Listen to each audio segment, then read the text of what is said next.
Hello दोस्तों, welcome to our YouTube channel. MP constable के form भरे जा चुके हैं। लगभग 10 लाख से भी ज़्यादा फॉर्म भरे जा चुके हैं। तो अब डेट समाप्त हो चुकी है। तो आपसे हम आपके लिए लाए हैं आपकी तैयारी को और बेहतर करने के लिए एमपी कांस्टेबल के प्रीवियस ईयर क्वेश्चन पेपर के प्रैक्टिस सेट। तो आज ये हमारा पहला वीडियो है। आज से हम पर डे आपको एक वीडियो प्रोवाइड करेंगे जिसमें हम एमपी कांस्टेबल के प्रीवियस ईयर के क्वेश्चन पेपर में जितने भी मैथ्स के सवाल आए होंगे उन सबको सॉल्व करेंगे। तो चलिए शुरू करते हैं। तो आज हम कर रहे हैं एमपी कांस्टेबल का 1 सितंबर 2023 की शिफ्ट 2 में जो जितने भी मैथ के सवाल आए थे वो सारे आज हम सॉल्व करेंगे। ठीक है, तो चलिए शुरू करते हैं। तो पहला क्वेश्चन आया था एमपी कांस्टेबल की शिफ्ट में। क्वेश्चन दिया हुआ है, दो संख्याएं ए और बी इस प्रकार हैं कि ए के 5% और बी के 4% का योगफल ए के 6% और बी के 8% की योग का 2/3 है। तो ए अनुपात बी का अनुपात ज्ञात कीजिए। ठीक है, तो अब इसको शुरू करते हैं हल करना। प्रश्न क्या दिया हुआ था कि ए का 5%। ठीक है, ए का 5% कितना होगा? ए का 5% हम लिख सकते हैं ए इंटू 1.20। ठीक है, और बी के 4% का योगफल प्लस बी का 4% यानी 1/25। ठीक है, किसके बराबर है? और इसके बाद ए का 6%। ठीक है, ए का 6% लिख सकते हैं हम ए इंटू 6/100 ही कर देते हैं। अच्छा, आप इसमें एक बात और ध्यान देख सकते हैं कि हमारे पूरे प्रश्न में सारी परसेंटेज सेम है। तो हम इसको कन्वर्ट करने के बजाय इसको हम सीधे 100 ही रहने देते हैं। कन्वर्ट ना करें तो ठीक होगा, क्योंकि हमारा रेशियो निकालना है हमको, और रेशियो में दोनों तरफ परसेंटेज मतलब नॉर्मल दी हुई है, कोई भी पॉइंट्स में नहीं है। ठीक है, इसलिए हम नॉर्मल रहने देंगे कि ये 5% था यानी 5/100, और इसमें क्या था? बी का 4% यानी इसको 4/100 ही रहने देंगे। और किसका अनुपात निकालना था? ए के 6% प्लस बी के प्लस क्या था? बी का 8%। ठीक है, बी का 8% यानी 8/100। हमको इसका परसेंट के योग का 2/3। ठीक है, हमने ये 2/3 लिखना अभी बाकी है का 2/3। ठीक है, इनका अनुपात याद करना है हमको। ठीक है, तो अब इसका 3 का पक्षांतरण भी करेंगे जो हमने मिस कर दिया था। ठीक है, तो 3 का पक्षांतरण करेंगे तो ये आएगा 5/3 15A plus 4/3 12B is equal to 6×2 12A plus 8×2 16B। ठीक है, अब पक्षांतरण कर लेते हैं। तो ये 12 इधर आएगा तो ये 3A बचेगा, और इधर इसको पक्षांतरण करते हैं तो 16 - 12 यानी 4B आ जाएगा। तो A/B का जो रेशियो आ जाएगा वो आएगा 4/3। ठीक है, यानी 4:3। ये हमारा पहला क्वेश्चन सॉल्व हो गया। अब दूसरा क्वेश्चन में आते हैं। दूसरा क्वेश्चन लिखा है, एक शर्ट पर दी जाने वाली छूट की दर ज्ञात कीजिए जिसके अंकित मूल्य पर 104 रुपये की छूट काटने के बाद विक्रय मूल्य 546 हो जाता है।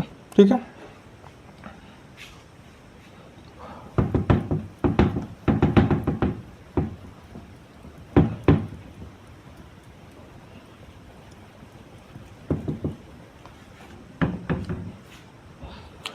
हाँ, तो क्वेश्चन क्या दिया था कि एक शर्ट पर दी जाने वाली छूट की दर ज्ञात करनी है। ठीक है, हमको जिसके अंकित मूल्य पर 104 रुपये की छूट देने के बाद विक्रय मूल्य 546 हो जाता है।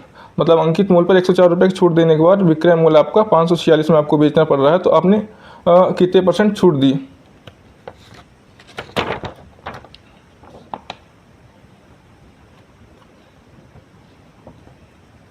अंकित मूल्य पर 104 की छूट देने पर विक्रय मूल्य 546 रुपये। ठीक है, यानी अंकित मूल्य पर 104 की हमने छूट दी है, तब जाके हमारा विक्रय मूल्य कितना आया है? 546। तो इन दोनों को जब हम प्लस करेंगे तब हमारा एक्चुअल अंकित मूल्य आएगा, क्योंकि ये विक्रय मूल्य है और ये अंकित मूल्य पर दी गई छूट है। ठीक है, ये हमारा है सेलिंग प्राइस। ठीक है, SP, और ये हमारा है डिस्काउंट अंकित मूल्य पर। तो इन दोनों को जब जोड़ेंगे तब आएगा 6 4 10 की 0 हासिल 1 4 1 5 और ये 6। ये आया आपका अंकित मूल्य। ठीक है, ये हमारा है MRP, मैक्सिमम रिटेल प्राइस या अंकित मूल्य जो भी आप कह लें, ये दिया हुआ था। इसमें अब हमको 104 रुपये की छूट दी गई है, ठीक है। तो 104 रुपये 650 का कितना होगा, बस हमें यही ज्ञात करना है। तो अब काट देते हैं, 13 पन्ना 65, ठीक है, और 5 दूनी 10। अब इसको काटेंगे 13 से, 13 चौको 52, 13 पर 65, 13 घटा 13 से 91, 13 104, ठीक है। और ये आ गया 8 दूनी 16। तो हमारी जो आंसर आया है वो 16% आया कि 16% की अंकित मूल्य पर छूट दी गई है, तब जाके 104 रुपये की छूट मिली है और 546 रुपये हमारा विक्रय मूल्य है, ठीक है। अब आते हैं दूसरे प्रश्न पर।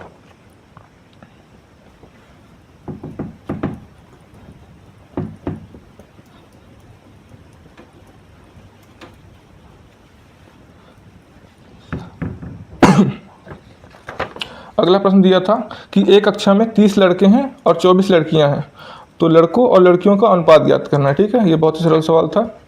क्या दिया हुआ है कि कक्षा में लड़के कितने हैं, बॉयज़ हैं 30 और गर्ल कितनी हैं, लड़कियां थी 24। तो हमको क्या निकालना था, हमको निकालना था लड़कों और लड़कियों का अनुपात। तो सिंपल से डिवाइड कर देंगे, 5 6 का 30 और 6 पंचे 30 करते हैं, 6 पंचे 30 और 6 चौको 24।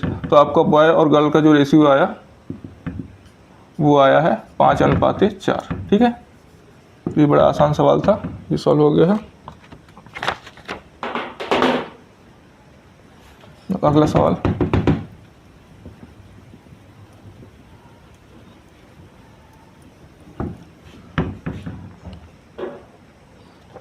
अगला सवाल है, रीता और उसकी मां की आयु का अनुपात 21:28 है।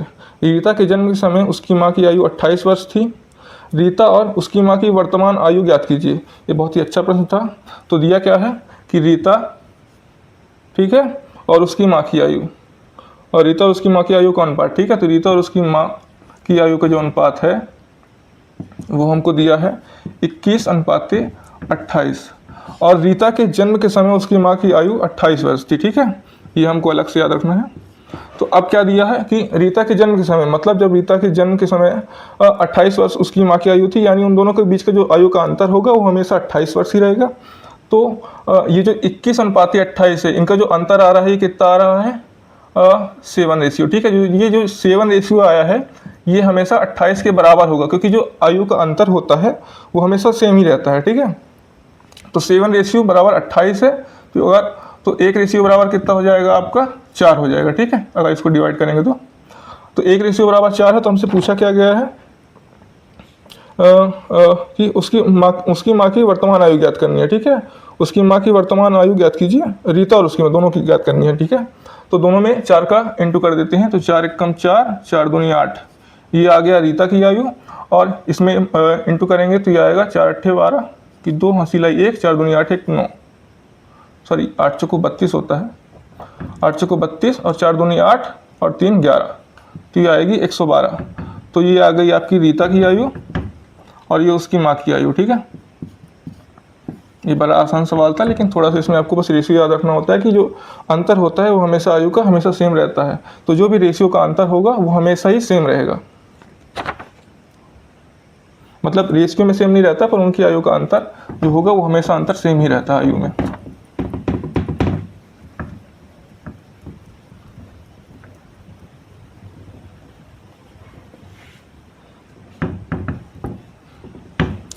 चलिए अगला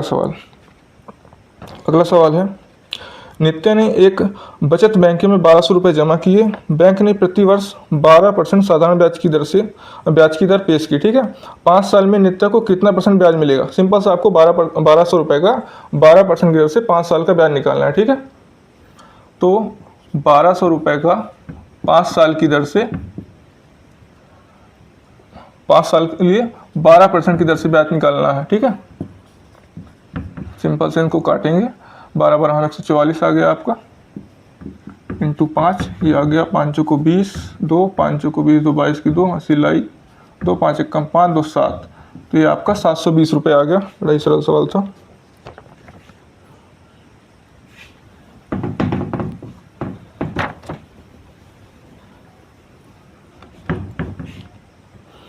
अब अगला सवाल करते हैं। अगला सवाल दिया है कि 5 वर्ष के अंत में 10,000 रुपये की राशि पर अर्जित साधारण ब्याज 5,000 रुपये है, ठीक है। तो ब्याज की दर ज्ञात करना है। तो 10,000 रुपये की राशि 5 वर्ष पर अर्जित साधारण ब्याज कितना है? 5,000 रुपये। तो 5 सालों में 5,000 है, यानी साधारण ब्याज हमेशा सेम ही रहता है, तो मतलब जो परसेंटेज होती है वो हर साल उतना ही जुड़ता है। तो 5,000 रुपये 5 साल में आए हैं, ठीक है। तो 5 से डिवाइड कर देंगे तो एक साल में कितना आएगा? 1,000 रुपये। तो 10,000 रुपये का एक साल में 1,000 रुपये मिल रहा है आपको ब्याज। तो 10,000 का 1,000 कितने परसेंट होता है? ठीक है, इसको बकायदा डिवाइड करेंगे हम, ये 10% होता है, ठीक है। इसमें इंटू भी कर सकते हैं 100, तब जाके परसेंटेज निकलेगी। तो ये 10% आएगा, ठीक है।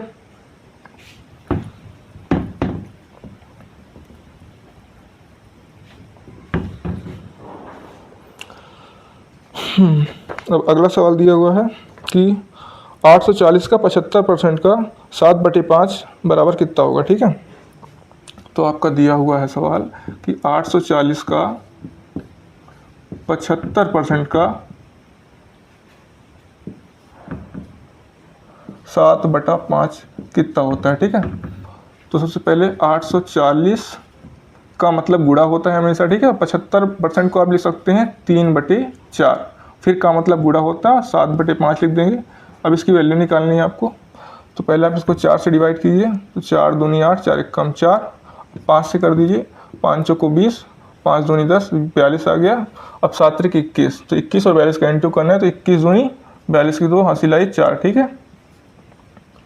और फिर 21 चौको 4 एक कम 4, 8 चौको 32, 84, 84 और 4 88, तो ये 882 रुपये, ठीक है। 882 यूनिट कुछ नहीं है, तो बस ये 882 आपका आंसर आ गया।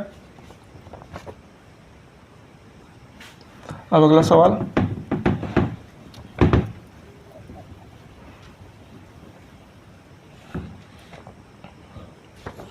अगला सवाल है, यदि मैंने 5,000 रुपये की घड़ी खरीदी और उसमें 6% का टैक्स चुकाया तथा 15,000 रुपये में मोबाइल फ़ोन पर 12% का टैक्स चुकाया, मैंने दोनों वस्तुओं पर लगा कितना टैक्स चुकाया, ठीक है। तो आपसे टोटल टैक्स पूछा गया है कि आपने 5,000 रुपये की घड़ी पर 6% का टैक्स, तो 5,000 का 6% कितना होता है, पहले ये निकाल लीजिए। 5,000 का 6% यानी 6/100 कर सकते हैं इसको। अब ये कटा 6 पंचे 30, ये आ गया 300 रुपये, ठीक है। ये आ गया 5,000 की घड़ी पर जो ब्याज आपने जो टैक्स दिया है। उसके बाद 15,000 रुपये पर 12%, ठीक है। 15,000 रुपये पर 12% टैक्स दिया आपने, ये कितना आ गया आपका? 12 शून्य 12 पंचे 60 की 0, हासिल आई 6, 12 एक कम 12, 6 18, ये आ गया आपका 1,800 रुपये। अब आपसे पूछा क्या गया है कि आपने टोटल दोनों वस्तुओं पर लगभग कितना टैक्स दिया, मतलब आपको टोटल टैक्स पूछ रहा है, ठीक है, कितना दिया। तो इन दोनों को प्लस कर लेंगे तो ये कितना आ गया? 8 3 11 की 1, हासिल आई 21 रुपये आपने टोटल टैक्स दिया है। पर चूंकि आपको परसेंटेज पूछा है तो परसेंटेज निकालना है, ठीक है। तो टोटल कितना रुपये था? 5,000 प्लस 20,000, इनको प्लस कर लेंगे तो टोटल है 20,000 रुपये, ठीक है।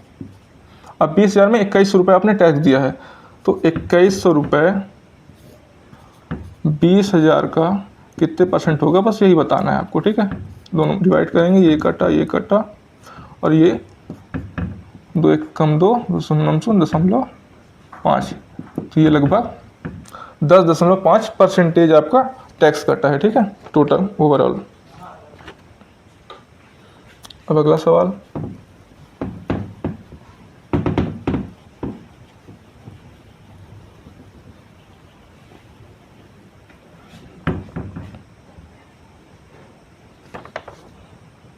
अगला सवाल दिया हुआ है कि ए और बी की आय का अनुपात 3:2 है और उनकी व्यय का अनुपात 1:2 है। यदि ए 400 रुपये और बी 100 रुपये बचाता है तो बी की आय ज्ञात कीजिए। बहुत ही अच्छा सवाल है ये। इसमें लगेगा हमारा लड़ाई कॉन्सेप्ट, ठीक है। तो लड़ाई कॉन्सेप्ट कैसे लगेगा बताता हूँ। ए और बी की जो आय है, ए और बी की आय का अनुपात जो है, पहले तो आप ये याद रख लीजिए कि जो आय होती है income is equal to saving plus expenditure, ठीक है, जो आपने खर्च किया है, और सेविंग मतलब जो आपने बचाया है, ठीक है। तो आपकी जो आय होती है, आय बराबर होती है किसके? आपकी बचत के प्लस आपके खर्च, आपने जितना खर्च किया और जितना बचा उनको मिला के आपकी आय बनाई जाती है, ठीक है। तो अब प्रश्न में क्या दिया हुआ है कि ए और बी की आय का जो अनुपात है वो 3:2 है, ये इनकी इनकम का अनुपात है, ठीक है।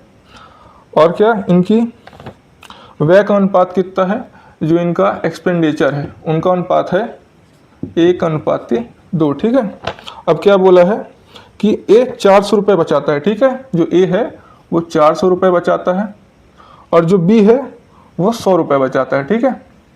तो अब हमको ज्ञात क्या करना है, हमको ज्ञात करना है बी की आय, ठीक है। तो पहले इसको सॉल्व कर लेंगे लड़ाई कॉन्सेप्ट से। तो कैसा होगा, जो इसको एक्स एक्स मान लेते हैं, ठीक है, ये अभी लिखते नहीं है, बस आपको पता होना चाहिए कि यहाँ पास हम एक्स एज्यूम करते हैं, ठीक है, क्योंकि ये रेशियो है पर ये नंबर है तो ये नंबर ही रहने देंगे। अब इसको सॉल्व करते हैं। तो सॉल्व कैसे करेंगे, 3 दूनी 6 और 2 1 कम 2, ठीक है। इसका आपस में गुणा करेंगे इन दोनों का, फिर माइनस करेंगे, फिर इन दोनों का आपस में गुणा करेंगे और माइनस करेंगे, ठीक है, वो यहाँ पास लिखेंगे। तो 3 दूनी 6 करेंगे और माइनस 2 1 कम 2, ठीक है, इज इक्वल टू, यहाँ पास हमेशा रेशियो आता है, यहाँ पास एक्चुअल वैल्यू आती है, ये आपको याद रखनी है, ठीक है। लड़ाई कॉन्सेप्ट में हमेशा यही होता है। तो यहाँ पास रेशियो की वैल्यू आ रही है, ठीक है। अब इसमें 4 दूनी 8, 800 माइनस 100 1 कम 100, ठीक है। अब जो आपका 6 में से 2 घटाएंगे तो 4 आएगा, ये 4 एक्स रहेगा हमेशा, ठीक है, ये याद रखना, ठीक है। और ये 800 में 100 गया तो ये 700 बचा आपका। तो जो एक्स की वैल्यू आई आपकी,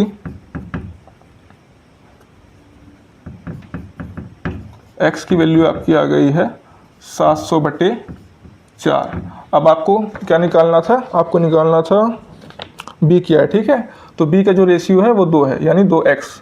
तो 2x, x की जगह x की वैल्यू क्या आई है 700/4, तो 2 गुणे 700/4 जब हम करेंगे तो ये 4 कटा, ये 2 बचा, ये 2 से यहाँ कटा, तो 350। तो बी की जो आय है वो 350 रुपये है, ठीक है। तो बी क्या ज्ञात करनी थी, बी क्या हमने ज्ञात कर ली। ये बहुत ही अच्छा सवाल था, इसमें लड़ाई कॉन्सेप्ट लगा है।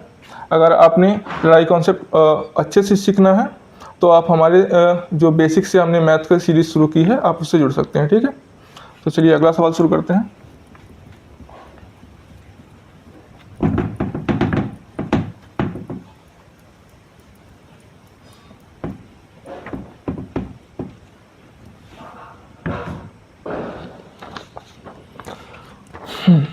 अगला सवाल दिया है, यदि एक BMW कार की कीमत 10% बढ़ाई जाती है और अगर इसकी नई कीमत 7,55,370 रुपये हो जाती है तो इसकी पुरानी कीमत क्या होगी, ठीक है। तो दिया क्या है, यदि BMW कार की कीमत 10% बढ़ाई जाती है और अगर इसकी नई कीमत 7,55,370 रुपये हो जाती तो इसकी पुरानी कीमत क्या थी। यानी जितनी भी कीमत पुरानी थी उसको हम 100% मान लेते हैं। अब 10% बढ़ाई गई है, यानी कीमत कितनी हो गई है 100% से 110% हो गई, ठीक है। क्यों, क्योंकि 10% बढ़ाई गई है। तो जो 110% है वो किसके बराबर है, ये बराबर है हमारे 7,55,370 रुपये के, ठीक है। तो 110% 7,55,370 रुपये के बराबर है। तो हमको ज्ञात करना है 100%, यानी पहले कितनी वैल्यू थी, ठीक है। तो आपका 1% कितना हो जाएगा, 1% हो जाएगा आपका 7,55,370 रुपये बटे 110। अब चूंकि 100% निकालना है तो इसमें आप 100 भी कर सकते हैं, इधर 100 का मल्टीप्लाई किए, इधर 100 का मल्टीप्लाई किया। अब ये 0 से 0 कटा, ये 11 से हम काट देंगे इसको, तो 11 छिक्का 66, कितना बचा 5 9, ठीक है, 4 और 5 9 बचा, तो 11 8 88। अब कितना बचा 2 7 7 बचा, तो 11 6 66। अब कितना बचा 6 3 9 बचा, तो 11 8 88 होगा अभी। अब कितना बचा, सॉरी 11 8 88, 11 8 88 नहीं होगा, 11 फिर से कर लेते हैं, यहाँ पास बड़ा ही मिक्स हो रहा है। 11 7 77 किए हम, ठीक है, नहीं होगा, 11 6 66 किया, फिर 6 5 तो 5 4 9 हुआ, 88 9 हुआ, 95 आएगा, ठीक है। तो 95 11 8 88 किए, अब 88 किए तो 73 आएगा, ठीक है, 73 आएगा। तो 11 6 66 किए, 66 किए तो कितना बचा, 6×3 सॉरी ये तो गलती हो रही थी, 66 की है तो ये बचा आपका 7, तो 77 हो गया, 11 से 77 और ये 10 का इंटू करेंगे तो 0। तो आपसे क्या पूछा गया था, आपसे पूछा गया था कि पुरानी कीमत क्या होगी, तो ये जो 100% है यही आपकी पुरानी कीमत है, ठीक है, इसको रुपए में कर सकते हैं। तो ये आपका आ गया है 68,670 रुपये आपकी पुरानी कीमत थी।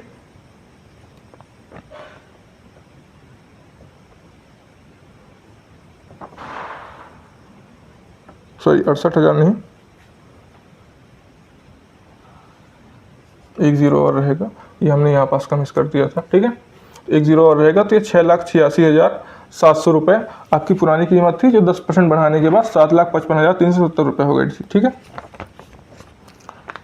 तो ये कैलकुलेशन आपको ध्यान रखना है थोड़ा सा कि पेपर में गलत ना हो, इसलिए बढ़िया साफ़ सुथरी जगह में ही हमेशा कैलकुलेशन करें पेपर में, वरना सवाल सॉल्व करने के बाद भी मिक्स हो जाता है सब उसमें, ठीक है। अब अगला सवाल करते हैं। अगला सवाल क्या दिया हुआ है कि एक आदमी ने 12% प्रतिवर्ष की साधारण ब्याज की दर पर कुछ राशि उधार ली। उसने 3 वर्ष की अवधि के लिए 5400 रुपये ब्याज भुगतान किया, ठीक है। उधार ली गई राशि ज्ञात कीजिए। तो बेसिकली इसमें पूछा गया है कि एक आदमी था, उसने 12% साधारण ब्याज की दर से पैसे लिए थे और 3 वर्ष बाद उसने 5400 रुपये ब्याज की राशि भुगतान की है। तो 3 वर्ष में 5400 रुपये भुगतान किए। तो हमने क्या बताया था कि साधारण ब्याज हर साल उतना ही होता है, उतना ही जुड़ता है, ठीक है। तो 3 साल का 5400 रुपये है, ठीक है। तो 1 साल का कितना होगा 5400/3, तो आ गया आपका 3 एकम 3, 8 6 24, 1800 रुपये आ गया आपका 1 साल का। अब ये जो 1800 रुपये है इसी को हमको ज्ञात करना है। क्या ज्ञात करना है कि एक आदमी ने 12% साधारण ब्याज की दर पर 1800 रुपये लिए थे, ठीक है। तो जो 1800 रुपये है ये 12% ब्याज पर आया है, ठीक है। तो जो 12% बराबर 1800 रुपये है किसी राशि का, तो 1% बराबर कितना होगा 1800/12, ठीक है। तो ये कितना आया 12 एकम 12, 6 बचा 12 पंचे 60, ये 150 रुपये 1% हुआ आपका। तो 100% कितना हो जाएगा, 100% आपका हो जाएगा 15,000 रुपये, ठीक है। तो आपकी जो राशि थी वो 15,000 रुपये थी जो आपने 12% की ब्याज पर उधार ली थी, ठीक है। चलिए अगला सवाल करते हैं।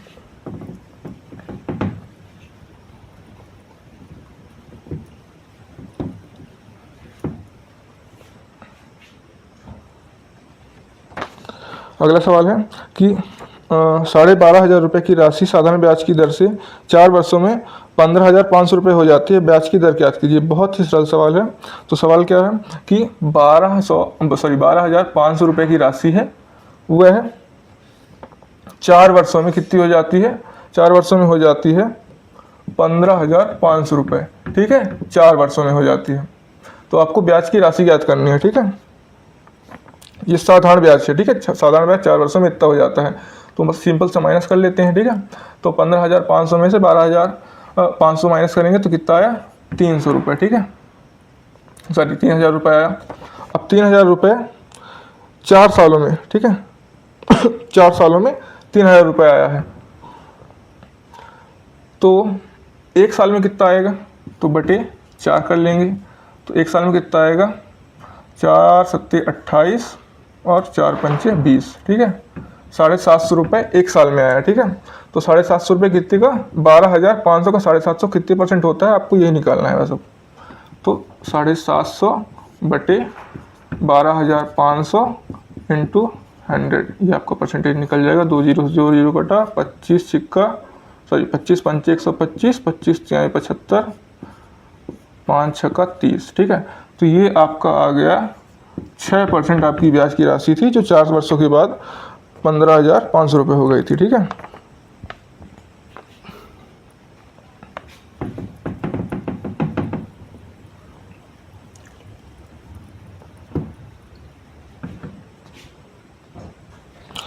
अब अगला सवाल करते हैं। अगला सवाल क्या दिया हुआ है कि सूची मूल्य पर 33.33% की छूट पर विदेश से माल खरीदने वाले एक व्यापारी को माल की शुद्ध लागत पर 20% का आयात शुल्क देना पड़ता है, ठीक है। तो सूची में 228 रुपये मूल्य वाली एक वस्तु के लिए उसे क्या शुल्क लेना चाहिए ताकि वह अपने परिव्यय पर 25% का लाभ प्राप्त करें, ठीक है।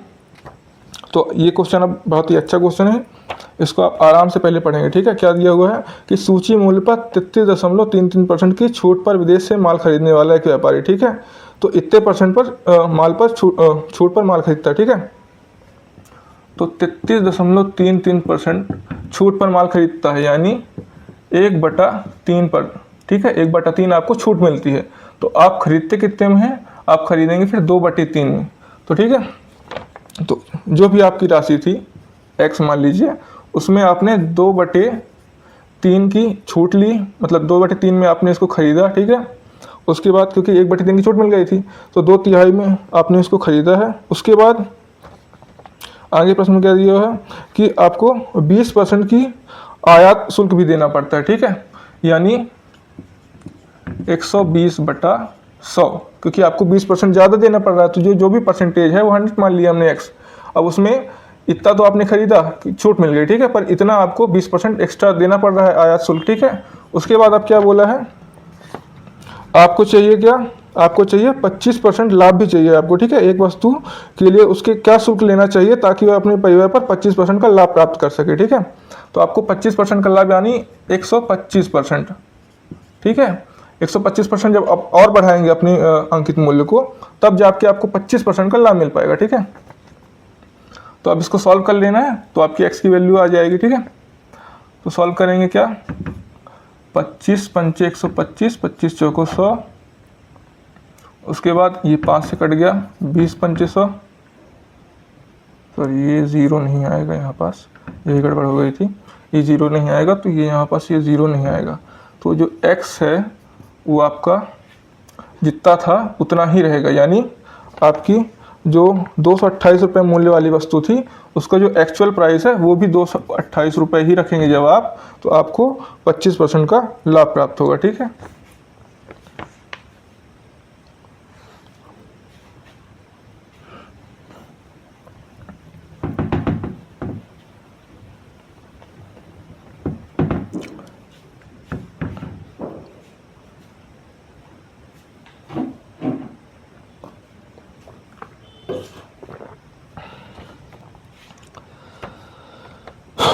अगला सवाल करते हैं, मूल राशि और 4 वर्षों के लिए साधारण ब्याज पर जमा की गई कुल राशि 2:3 के अनुपात में है, तो चक्रवृद्धि ब्याज ज्ञात कीजिए। यदि 20,000 रुपये 2 वर्ष के लिए उस दर पर जमा किया जाता है जो साधारण ब्याज की दर से 2.5% कम है, ठीक है।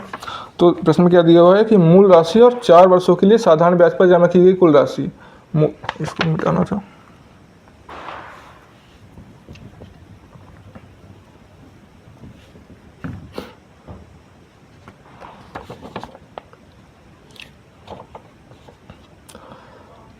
मूल राशि और 4 वर्षों के लिए साधारण ब्याज पर जमा की गई राशि, ठीक है।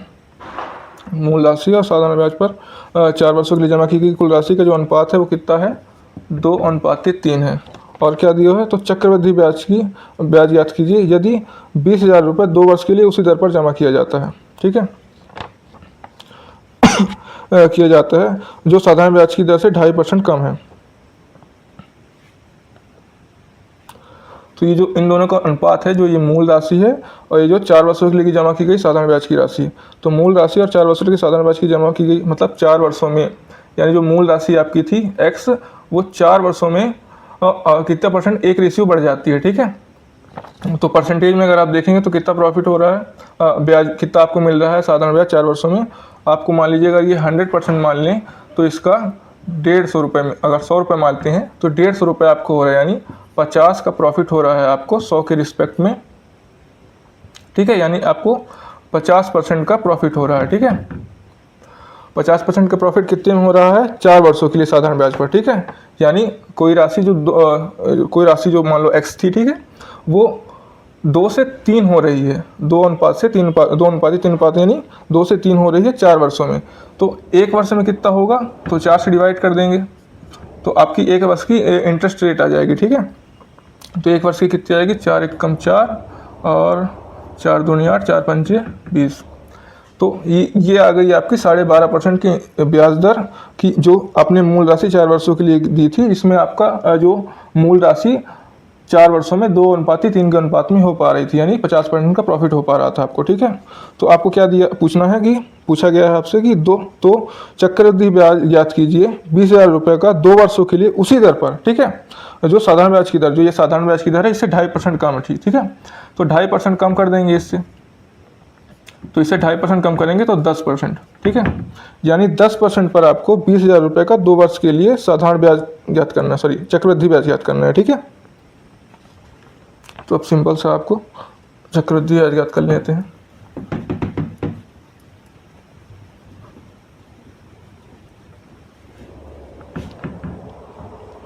अभी हमारा यहाँ तक क्या आ चुका है, हमारा यहाँ तक आ चुका है कि 10% में आपको क्या ज्ञात करना है, चक्रवृद्धि ब्याज ज्ञात करना है, ठीक है। 20,000 रुपये का 2 वर्ष के लिए।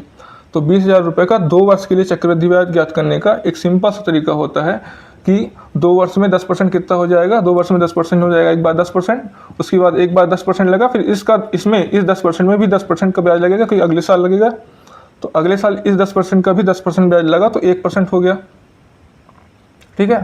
तो आपका जो टोटल आया, ठीक है, ये टोटल आपका आ गया 21%। तो 2 वर्षों में आपको 20,000 रुपये का, 2 वर्षों में 20,000 रुपये का 21% आपको निकालना है, ठीक है। 21/100, 0 कटा 0 0, 21 दूनी 42, यानी 4,200 रुपये आपका आया, ठीक है। तो 20,000 रुपये का 2 वर्ष के लिए उसी ब्याज दर से जो ये 10% दी थी, मतलब सॉरी 12% थी, पर 2.5% कम करने के बाद 10% हुई है, उसका 2 वर्ष का जो चक्रवृद्धि ब्याज निकला वो 4,200 रुपये निकला। यही आपका आंसर है, ठीक है। तो अगला सवाल है, त्रिज्या 3.5 मीटर का एक बेलनाकार बर्तन पानी से भरा हुआ है। यदि इसमें 15,400 लीटर पानी निकाला जाता है तो बर्तन बेलनाकार बर्तन के जल स्तर में कितनी गिरावट होगी, ठीक है।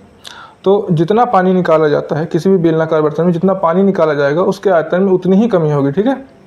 तो उसके आयतन में कितनी कमी हुई, इसको निकालेंगे कैसे। तो जो बेलनाकार बर्तन है उसका जो आयतन होगा πr²L, वो उतनी ही कमी हो जाएगी उसमें, ठीक है। तो ये कितना निकाला गया, πr² जो आयतन है ये 15,400 लीटर, ठीक है। यहाँ पास आपको एक बात याद रखनी है कि जो 1 मीटर होता है वो हमेशा 1,000 लीटर के बराबर होता है, ठीक है। ये एक स्पेशल कंडीशन है, मतलब स्पेशल चीज़ होती है जो इस प्रश्न में लागू हो रही है कि 1 मीटर 1,000 लीटर के बराबर होता है, ठीक है। मतलब अगर कहीं से भी 1 लीटर पानी है, इसका मतलब वो 1 मीटर 1 घन मीटर आयतन घिरा हुआ है, ठीक है। तो πr², अब r क्या है, सबकी वैल्यू रख देते हैं, ठीक है। तो पाई 22/7 हो गया, r की वैल्यू 3.5 का स्क्वायर, और L इतनी ही कमी होगी, ठीक है। वही हाइट निकालनी है हमको, और ये क्या दिया है आयतन 15,400 लीटर, ठीक है। अब इसको सॉल्व कर लेना है। तो L = 15,400 इंटू ये 7 हो जाएगा बटे 22 गुणे ये 3.5 को 35 लिख लेते हैं हम, ठीक है। तो 35 गुणे 35, इधर हम कर लेंगे 10 गुणे 10। अब इसको सॉल्व कर लेते हैं।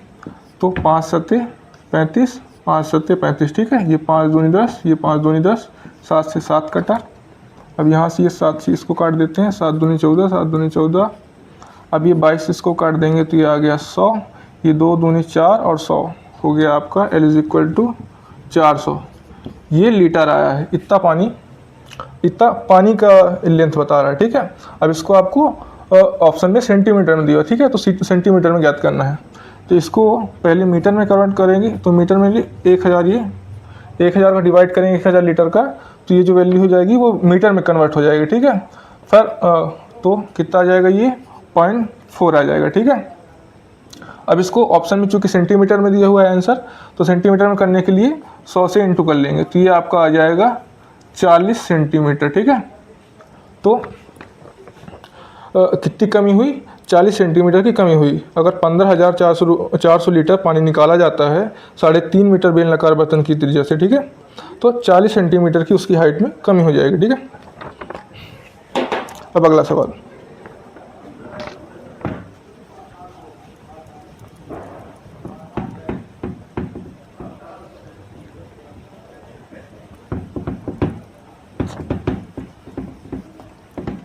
इसमें आपको इस प्रश्न में इतना याद रखना है कि 1 मीटर बराबर 1000 लीटर होता है, ठीक है।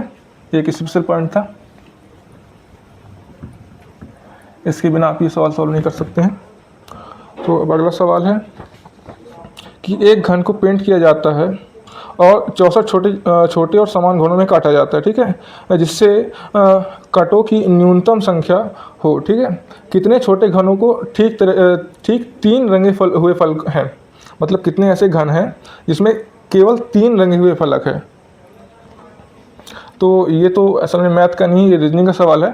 तो इसका जो आपका आंसर आएगा ये 8 आएगा, क्योंकि 64 घन है, ठीक है। 64 छोटे छोटे समान घनों में काटा जाता है, तो इसका क्यूब जब निकाल लेंगे तो ये आपका आ जाएगा 4। तो जो इसका अच्छा, इसको ना भी हल करें तो इसका जो एक फार्मूला होता है कि किसी भी घन को अगर पेंट किया जाता है उसके बाद उसे छोटे छोटे टुकड़ों में काटा जाता है और वो घन ही होते हैं समान छोटे टुकड़ों में, तो जो 3 फलक हमेशा रंगे होने की जो कंडीशन होती है वो हमेशा 8 ही आती है। मतलब कोई भी 3 फलक अगर रंगे हैं तो उनकी जो संख्या होगी वो 8 ही होती है, ठीक है। अब अगला सवाल करते हैं। अगला सवाल है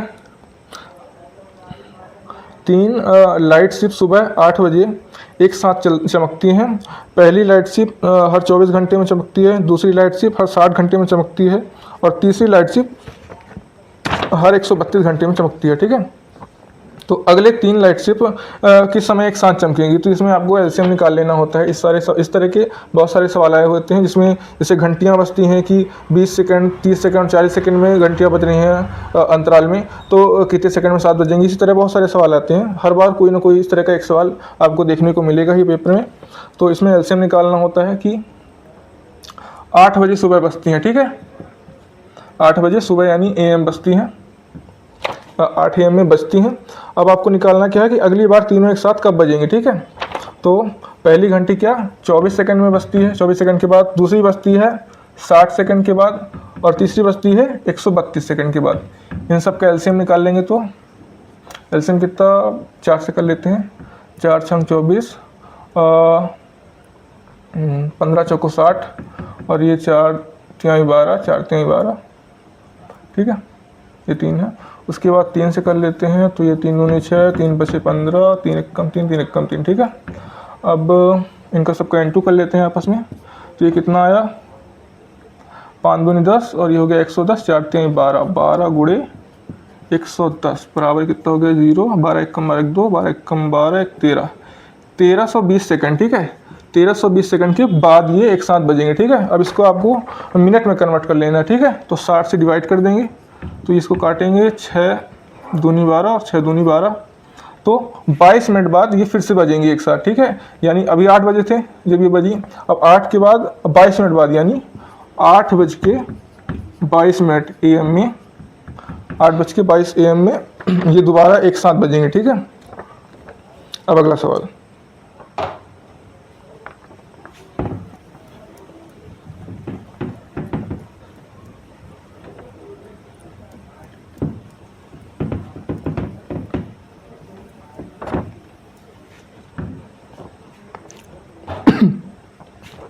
अगला सवाल है कि 4 सही 1/5, 5 सही 2/7 और 7 सही 4/9 का HCF ज्ञात करना है। बड़ा ही सरल सवाल है।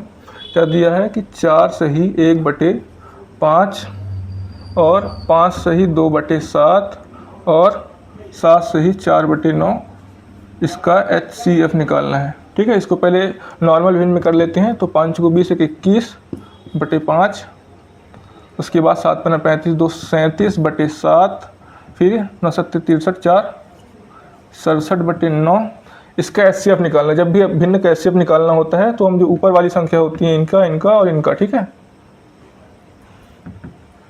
ये जो ऊपर वाली संख्याएं होती हैं 37 है, ऊपर वाली जो संख्याएं होती हैं इनका HCF निकालते हैं और नीचे का LCM निकालते हैं, ठीक है। इनका HCF आएगा और इनका LCM आएगा, ठीक है।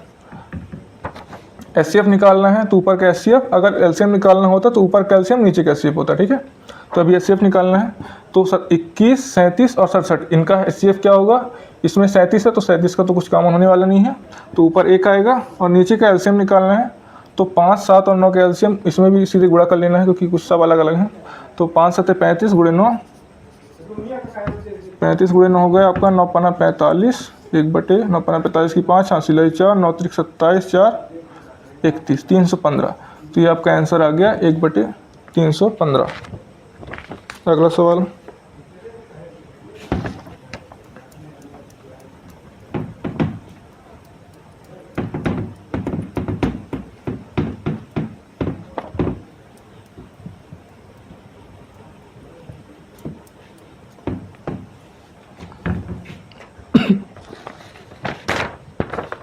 अगला सवाल है, एक आदमी मोटरसाइकिल से 5 घंटे में 250 किलोमीटर की दूरी तय करता है। किलोमीटर प्रति घंटा की घंटा में इसकी गति का मान ज्ञात कीजिए। तो ये बहुत ही सरल सवाल है, इसमें आपको बस स्पीड ज्ञात करनी है। क्या दिया है कि 250 किलोमीटर 5 घंटे में करता है, ठीक है। तो इसको जब डिवाइड कर देंगे तो ये आपका किलोमीटर प्रति घंटे में स्पीड आ जाएगी। ये आ गया आपका 5 पचम 25, 50 किलोमीटर पर आवर। ये आपकी स्पीड आ गई। बहुत ही सरल सवाल था। अब अगला सवाल।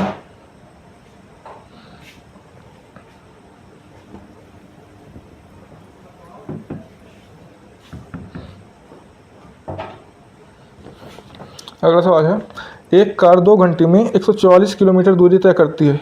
मीटर प्रति सेकंड में कार की गति की गणना करनी है, ठीक है। तो क्या दिया है, 144 किलोमीटर की दूरी 2 घंटे में, ठीक है। ये किलोमीटर में दिया है और 2 घंटे में दूरी तय करती है। तो इसको जब डिवाइड करेंगे तो ये आ गया आपका 7 दूनी 14, 2 दूनी 4, ये किलोमीटर पर आवर आया, ठीक है। अब किलोमीटर पर आवर को आपको अगर मीटर पर सेकंड में कन्वर्ट करना है तो सिंपल से आपको किसका गुणा करना है, 5/18 का।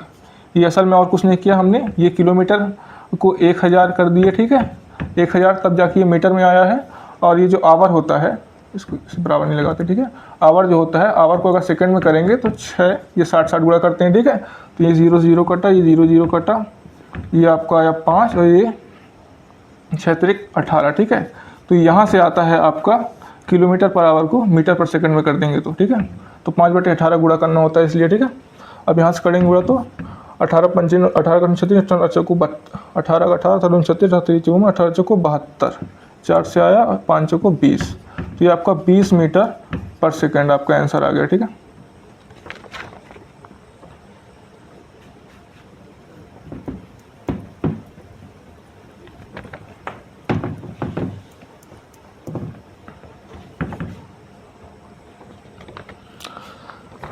अब अगला सवाल, यदि 225 मीटर की लंबाई वाली 2 रेलगाड़ियां क्रमशः 80 किलोमीटर प्रति घंटा और 64 किलोमीटर प्रति घंटा गति वाली समानांतर लाइनों में एक दूसरे की विपरीत दिशा में चल रही हैं, जिस समय वे एक दूसरे को पूरी तरह पार करें उसके बारे में गणना कीजिए, ठीक है। तो इसमें क्या आपको दिया है कि 2 रेलगाड़ियां हैं 225 मीटर की, वो एक दूसरे के विपरीत दिशा में चल रही हैं, यानी उनकी स्पीड जो होगी वो जुड़ जाएगी, ठीक है। तो पहले की स्पीड क्या थी, 80 किलोमीटर पर आवर, हाँ किलोमीटर पर आवर, ठीक है। और दूसरे की स्पीड कितनी थी, 64 किलोमीटर पर आवर, ठीक है। किलोमीटर पर आवर थी, ठीक है। ये जब जुड़ जाएगी तब आपकी नेट स्पीड आएगी, जिस स्पीड से आपको दूरी तय करनी है। तो ये आपका आ गया 4 और 8 से 14, 144 किलोमीटर पर आवर की आपकी नेट स्पीड होगी। और जो डिस्टेंस होगी वो चूँकि 2 रेलगाड़ियाँ, ठीक है, 225 मीटर की, तो 225 × 2 करेंगे क्योंकि 2 रेलगाड़ियाँ दोनों की लंबाई समान है, ठीक है। तो आपकी जो टोटल डिस्टेंस हो जाएगी जिसको आपको कवर करना है वो हो जाएगी 5 दूनी 10 और 2 दूनी 4 1 5 2 दूनी 4, 450 मीटर, 450 किलोमीटर है, सॉरी यहाँ पर, ठीक है। तो अब आपको क्या ज्ञात करना है, सॉरी ये मीटर ही है, मीटर में दिया हुआ है। अब आपको क्या ज्ञात करना है, क्योंकि ये किलोमीटर में दिया है, ये मीटर में दिया है, इसलिए आपको पहले इसको कन्वर्ट कर लेना है मीटर पर सेकंड में। तो 144 को मीटर पर सेकंड में जब कन्वर्ट करेंगे तो ये हो जाएगा आपका 5/18 से गुणा करेंगे, जैसे हमने पहले किया था वैसे ही। तो ये आपको काटेंगे 18 से, 18 दूनी 36, 18 54, 18 चौको 72, 18 पंचे 90, 18 छिक्का 108, 18 सत्ते 126, 18 अट्ठे 140, ठीक है। तो 5 अट्ठे 40, आपके 40 मीटर पर सेकंड, ये आपकी स्पीड आ गई है, दोनों की नेट स्पीड। अब इसको 40 को इसमें डिवाइड कर देंगे जब, तब आपकी नेट जो दूरी जो समय है आपका वो निकल आएगा, ठीक है। तो 40 से डिवाइड करेंगे तो ये कट गया, फिर 4 एकम 4 और फिर 4 एकम 4, दशमलव लगाएंगे, 4 दूनी 8, 4 पंचे 20। तो आपको 11.25 सेकंड में जो समय मिलेगा, इसमें ये दोनों रेलगाड़ी आपस में एक दूसरे को पूरी तरह पार कर दे जाएंगी। ठीक है, अब अगला सवाल करते हैं।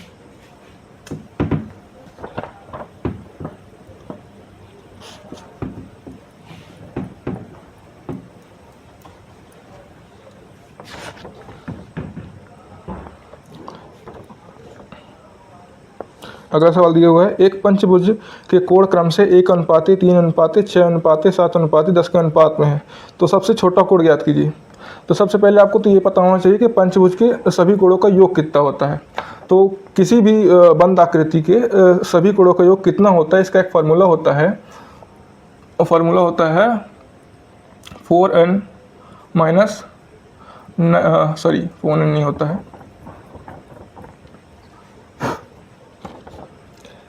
इसका फार्मूला होता है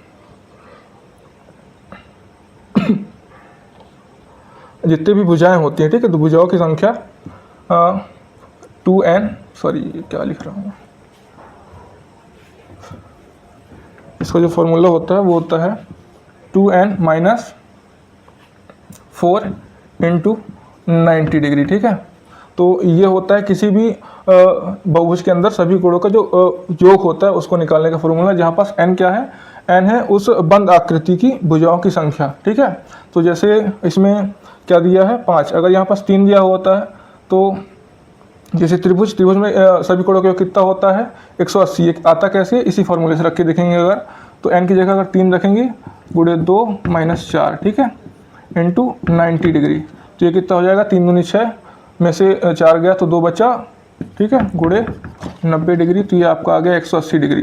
तो त्रिभुज के तीनों कोणों का योग 180 डिग्री होता है। ठीक है, अब इसी तरह इसमें क्या पूछा था हमसे, पंचभुज। ठीक है, तो इसमें अगर पंचभुज है तो आप n की जगह क्या कर देंगे, n की जगह 5 रख देंगे, तो 2 गुणे 5 माइनस 4 इंटू 90 डिग्री। ठीक है, तो पंचभुज के सभी कोणों का योग आ जाएगा, तो 5 दूनी 10 माइनस 4 आपका आ गया 6 और 9 छिक्का 54, तो ये आपका आ गया 540 डिग्री। ठीक है, तो पंचभुज के सभी कोणों का योग 540 डिग्री होता है।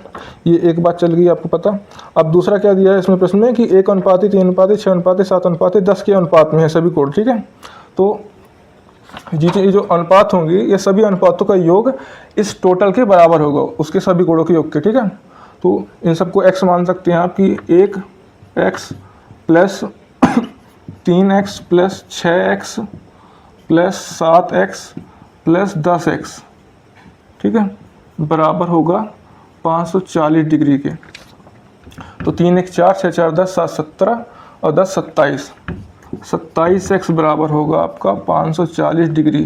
तो x बराबर आपकी वैल्यू आ जाएगी 540/27, 27 से काटेंगे तो 2 बार में कट जाएगा 20 डिग्री, तो x की वैल्यू 20 डिग्री आ गई।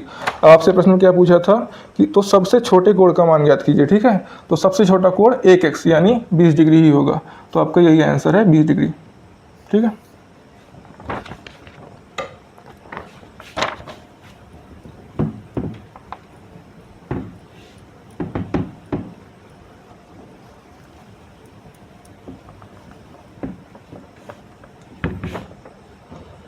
अब अगला सवाल करेंगे।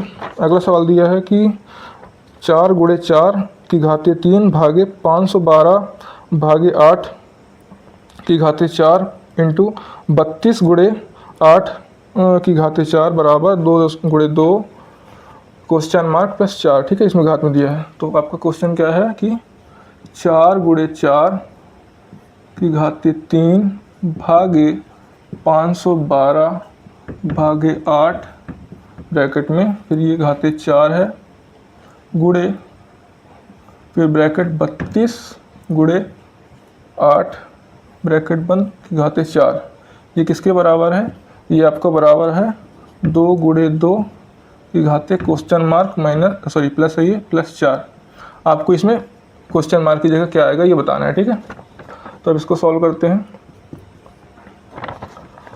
चूँकि 2 गुणे 2 4 होना है तो सब जगह हम 4 4 कर लेते हैं। ठीक है, तो 4 ही करेंगे अगर, तो ये 4 की पावर 2 की घाते 3 फिर भागे 512 भागे 8 कितना आएगा 8 8 64 8 नाम 8 पंचे 40 8 छंग 48 ठीक है 8 छंग 48 3 बचा 8 चौको 32 की पावर 4 फिर गुणे में है 32 और 8 इसको आप क्या लिख सकते हैं इसको आप लिख सकते हैं 8 चौको 32 और फिर ये 8 की पावर 4 ठीक है ये लिख सकते हैं। पहले इतना सॉल्व कर लेते हैं। तो ये कितना आ जाएगा 4 की पावर 3 दूनी 6 भागे यानी बटे इसको भी कर देते हैं 4 की पावर में तो 4 की पावर 4 चौको 16 चौको 64 ठीक है तो 4 चौको 16 चौको 64 4 की पावर 3 आएगा ठीक है 3 की पावर 4 फिर गुणे में है इसको क्या लिख देंगे हम 4 दूनी 8 4 दूनी 8 इसको आप लिख सकते हैं 4 की पावर 3 की पावर 4 ठीक है। अब इसको आगे सॉल्व करेंगे तो कितना आएगा 4 की पावर 6 और ये इन दोनों का आपस में गुणा होगा तो 3 चौको 12 4 की पावर 12 यहाँ पास आपको कितना आया 4 दूनी 8 4 दूनी 8 4 दूनी ठीक है और 3 चौको 12 ये भी 12 आ गया। एक मिनट कुछ कम लग रहा है मेरे को यहाँ पास भूल गए 8 से गुणा किया 64 आया पावर 4 थी 32 8 चौको 32 गुणे 8 गुणे 4 ये 4 दूनी 8 होगा ये 4 दूनी 8 होगा। हाँ यहाँ पास आपकी जो पावर होगी ये हमने जल्दी में गलत कर दिया था ये 4 आ जाएगी क्योंकि आपका यहाँ पास एक 4 इधर से निकला एक इधर से निकला फिर इन दोनों का 2 आपस में गुणा होगा तो वो एक और 4 बनेगा तो टोटल यहाँ पास 4 4 आएंगे ठीक है। तो 4 चौको 16 चौको 64 तो यहाँ पास आपका 12 की जगह ये 4 चौको 16 हो जाएगा ठीक है। अब इसको काटेंगे तो माइनस हो जाता है जब ये बटे में रहता है तो घाते आपस में घट जाती हैं ठीक है। तो यहाँ पास आपका आ गया 4 की पावर 6 गुणे 4 की पावर 16 में से 12 गया तो 4 ठीक है। तो आपका टोटल आ गया 4 की पावर अगर गुणे में होती है तो घाते आपस में जुड़ती हैं ठीक है। तो 6 4 10 तो ये जो 6 4 10 4 की पावर 10 है ये किसके बराबर है ये हमारे 2 गुणे 2 यानी 4 की पावर क्वेश्चन मार्क प्लस 4 के बराबर है ठीक है। यानी 4 की पावर 10 बराबर है 4 की पावर क्वेश्चन मार्क प्लस 4 के तो ये यहाँ पास प्लस में है तो इधर आएगा बटे में ठीक है। तो ये कट जाएगा बटे में आएगा यानी माइनस में होगा इसमें इसको असल में यहाँ पास लिख देंगे कि 4 की पावर 10 माइनस चूँकि बटे में है तो 4 की पावर 4 माइनस होगी यानी सीधे सिंपल से 4 माइनस कर देते हैं यहाँ पास बराबर हो जाएगा 4 की पावर x ठीक है। तो ये आ गया आपका 4 की पावर 6 ये बराबर होगा 4 की पावर x के ठीक है। ये अगर हम क्वेश्चन मार्क की जगह x लिख दें तो ये जो x होगा ये जो क्वेश्चन मार्क हमारा है उसकी जगह 6 आएगा आंसर ठीक है। तो आपका जो आंसर हुआ x बराबर 6 ठीक है। इसमें 2 चीज़ें हमें ध्यान रखनी होती है इस तरह के सवाल में कि क्या क्या कॉन्सेप्ट आया है। पहला इसको मिटा ही देते हैं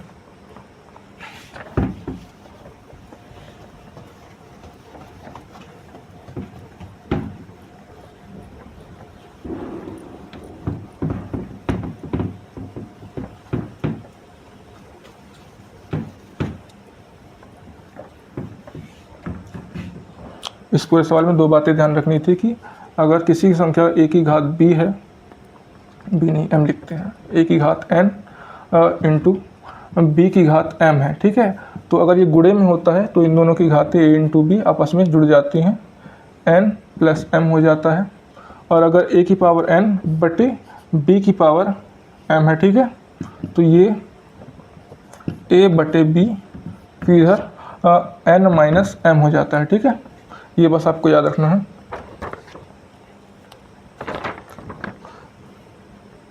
कि अगर कोई संख्या बटे में होती है तो उनकी घातें आपस में यहाँ एक बात और याद रखनी है कि ये b नहीं है ये a ही रहेगा। ये समान राशियाँ होती हैं तब ऐसा होता है ठीक है और एक ही आता है।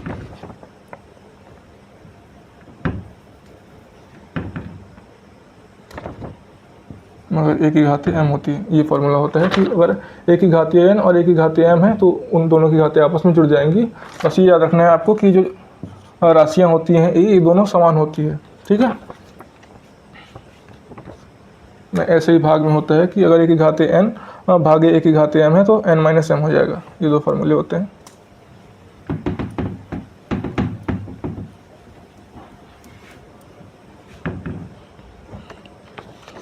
अगला सवाल है, ए और बी एक काम को 30 दिन में पूरा कर सकते हैं, बी और सी उसी काम को 24 दिनों में पूरा कर सकते हैं और ए और सी मिलकर उसी काम को 40 दिनों में पूरा कर सकते हैं। यदि तीनों एक साथ काम करते हैं तो उन्हें काम को पूरा करने में कितना समय लगेगा। तो इसमें हम लगाते हैं एलसीएम मेथड, ठीक है, कि ए प्लस बी मिलकर एक काम को कितने दिन में कर सकते हैं, 30 दिन में, ये दिए हुए है प्रश्न में। और बी प्लस सी, ठीक है, बी प्लस सी मिलकर उसी काम को 24 दिनों में कर सकते हैं और ए प्लस सी मिलकर उसी काम को 40 दिन में कर सकते हैं। तो इसमें हमारी ये आ गया डेज, ठीक है। अब यहाँ पास हमारा आएगा इफ़िशियंसी। तो इनका एलसीएम ले लेते हैं, कितना हो जाएगा, 120 ले लेते हैं, ठीक है। तो 30 से भाग करेंगे तो आ गया आपका 3 चौको 12, 24 से भाग करेंगे तो 25 आ गया, ठीक है, सॉरी 5 आ गया, 5 चौको 20 होता है और फिर ये 5 10 से 11 हो जाएगा, ठीक है। फिर 4 से करेंगे तो 4 3 12, ठीक है। ये आपकी इन सब की ए प्लस बी की बोथ है साथ में मिलकर एफिशिएंसी 4 है, बी प्लस सी की साथ में 5 है और ए प्लस सी की मिलकर उसी काम को करने की जो क्षमता है वो 3 है, ठीक है। तो 3 काम ये पूरा कर सकते हैं एक दिन के अंदर, ठीक है। तो अब पूछा क्या गया था कि A B plus C, A plus B plus C तीनों मिलकर इसी काम को कितने दिन में पूरा करेंगे, ठीक है।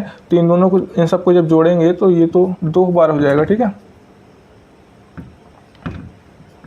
यानी 5 4 9 3 12, ये 2 आ गया। तो ए प्लस बी प्लस सी की जो सबकी साथ मिलकर एफिशिएंसी है, यानी एक दिन के कार्य करने की जो क्षमता है वो 12/2 यानी 6 है। तो 6 की एफिशिएंसी से वह रोज काम करते हैं, ठीक है। तो 120 कार्य को पूरा करने में कितना समय लगेगा, तो 120/6 करेंगे 6 की एफिशिएंसी से, तो 6 दूनी 12, 20 दिन के अंदर वह कार्य पूरा कर लेंगे। ए बी प्लस सी तीनों मिलकर 20 दिन के अंदर कार्य संपन्न कर लेंगे।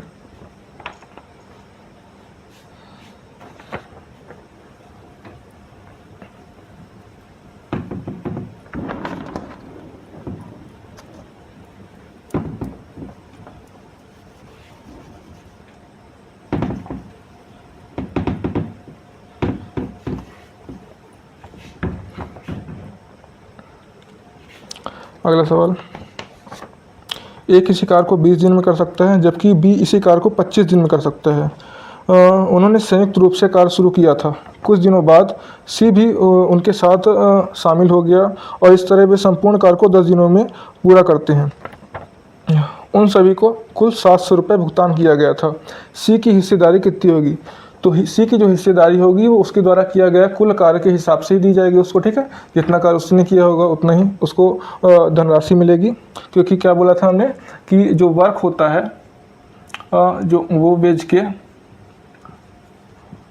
इसको पूरा लिख लेते हैं, ठीक है। जो वेज होता है, जो मजदूरी दी जाती है वह कार्य के अनुक्रमानुपाती होती है, ठीक है। ये वेज मतलब मजदूरी होती है, मजदूरी कार्य के अनुक्रमानुपाती होती है, ठीक है। तो जितना कार्य उन्होंने किया उतनी उनको मजदूरी मिलेगी, ठीक है। तो कार्य क्या है कि ए किसी कार्य को 20 दिन में कर देता है, बी उसी कार्य को 25 दिन में कर देता है, ठीक है। और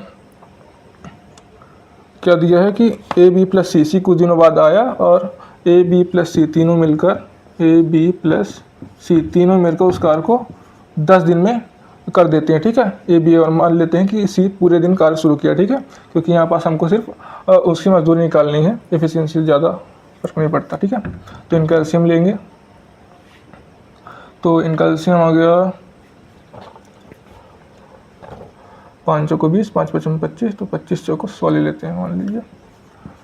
तो 20 25 100 आया, ये 25 चौको 100 आया और ये 10 10 आया, ठीक है। तो ए की एफिशिएंसी 5 आई, बी की 4 आई और ए बी प्लस सी इन तीनों की मिल की एफिशिएंसी 10 आती है।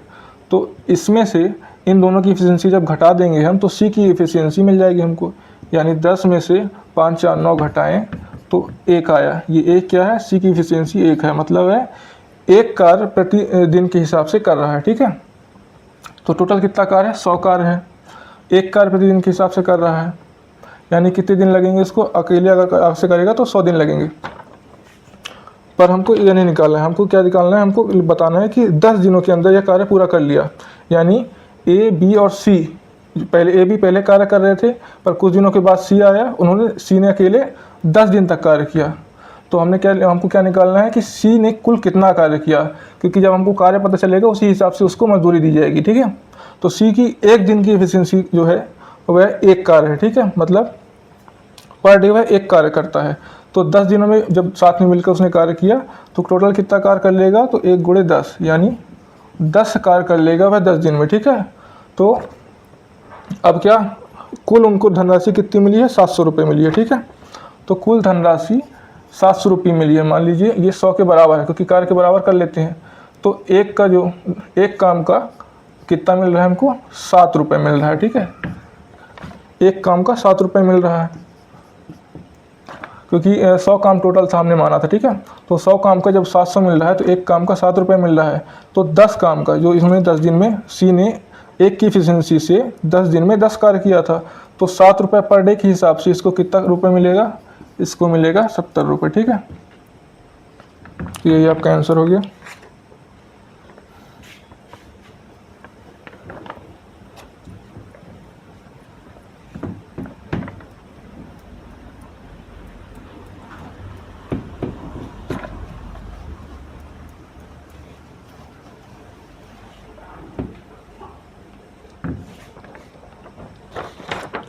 अब अगला सवाल है कि गणेश, राम और सोहन मिलकर किसी काम को 16 दिन में पूरा कर सकते हैं। यदि गणेश और राम मिलकर उसी कार्य को 24 दिनों में पूरा कर सकते हैं तो सोहन अकेले उस काम को करने में कितने दिनों का समय लेगा। ठीक है, क्या दिया है कि गणेश प्लस राम प्लस सोहन तीनों मिलकर किसी काम को 16 दिनों में पूरा करते हैं। ठीक है, यदि गणेश और राम मिलकर उसी कार्य को 24 दिनों में, गणेश प्लस राम मिलकर इसी कार्य को 24 दिनों में करते हैं। ठीक है, तो अकेले सोहन कितने दिनों में करेगा, हमको सोहन की एफिशिएंसी पहले पता होनी चाहिए। ठीक है, तो इन दोनों का एलसीएम निकाल लेंगे, तो इनका एलसीएम आ जाएगा 48 कर लेते हैं। ठीक है, तो 16 दूनी 32, 16 3 48 और ये 24 दूनी 48। ठीक है, तो इसमें गणेश और राम की दोनों मिला के एफिशिएंसी 2 है, और गणेश, राम और सोहन की कुल एफिशिएंसी जो है, एफिशिएंसी ये आया एफिशिएंसी 3 है। तो सोहन की कितनी होगी, तो इनमें माइनस कर देंगे, तो 3 में से माइनस गया 2 बराबर 1। ठीक है, तो 1 की एफिशिएंसी आई सोहन की, तो 1 की एफिशिएंसी से सोहन यानी 1 कार्य प्रतिदिन के हिसाब से सोहन करता है, तो कितने दिनों में कार्य पूरा करेगा, 48 कार्य, टोटल 48 कार्य था। ठीक है, तो 48/1 यानी 48, तो सोहन 48 दिनों में वह कार्य पूरा कर पाएगा। ठीक है, क्योंकि उसकी एफिशिएंसी 1 आई है। अब अगला सवाल करते हैं।